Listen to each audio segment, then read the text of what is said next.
Mesdames et messieurs, bonjour. Bienvenue dans cette édition spéciale sur Ask Web TV.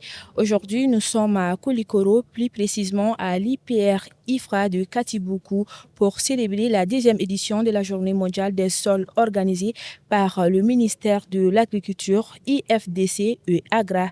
Le thème retenu des sols sains pour des villes saines. Nous avons l'honneur de recevoir sur notre plateau le ministre de l'Enseignement supérieur et de la Recherche scientifique, professeur Bourima Kansai. Bonjour, professeur. Bonjour. Merci d'avoir accepté notre invitation. Merci à vous. Alors, monsieur le ministre, quelle est la symbolique de la célébration de la Journée mondiale des sols à l'UPR IFRA de Katiboukou, surtout au profit des étudiants?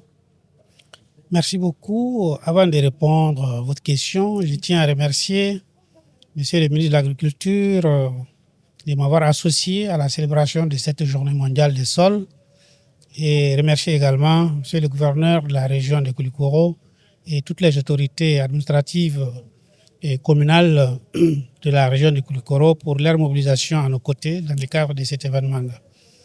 Effectivement, la célébration de la Journée mondiale des sols ici à l'IPR IFRA de Katiboukou est un événement d'une extrême importance.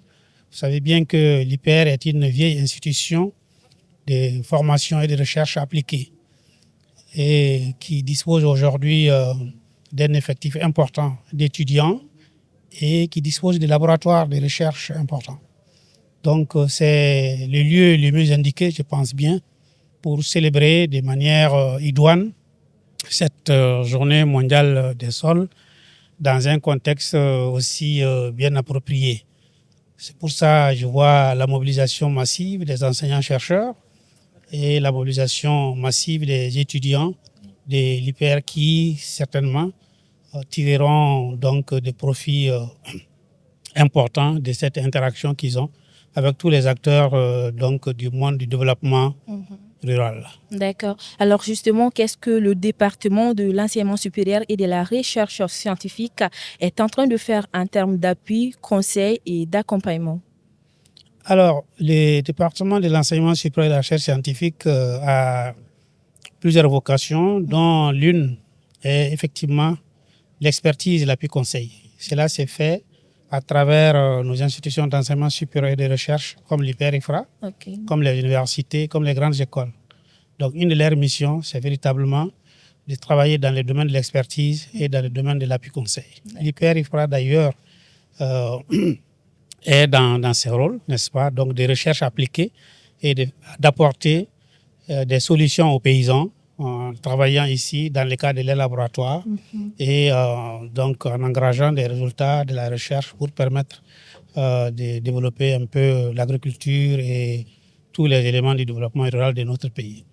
Donc dans ce cadre-là, tout naturellement, le département de l'enseignement supérieur et de la recherche scientifique est dans ses rôles et ne fait qu'encourager ces activités. D'ailleurs, c'est notre mission principale. C'est de former les jeunes, c'est de faire en sorte qu'ils soient utiles au développement rural et de faire en sorte qu'ils soient véritablement dans la professionnalisation. Donc cela ne peut se faire qu'à travers les labos que nous avons visités tout à l'heure, à travers les terrains même qui est là. L'IPR, c'est un domaine immense pour faire toutes les activités nécessaires au développement rural. Donc nous sommes pleinement vraiment dans les missions donc, de l'IPR IFRA. D'accord, exactement, monsieur le professeur, quel appel avez-vous à lancer?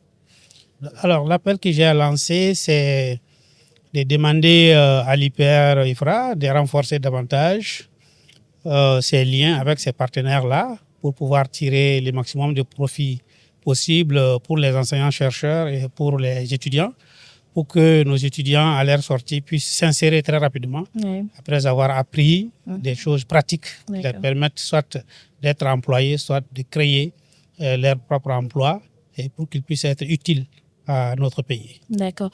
Merci beaucoup, professeur. Je rappelle que on était avec professeur Bourima Kansai, le ministre de l'Enseignement supérieur et de la Recherche scientifique. Ceci met fin à ce plateau. Merci à vous de l'avoir suivi. Surtout, restez connectés sur Ask Web TV. Au revoir.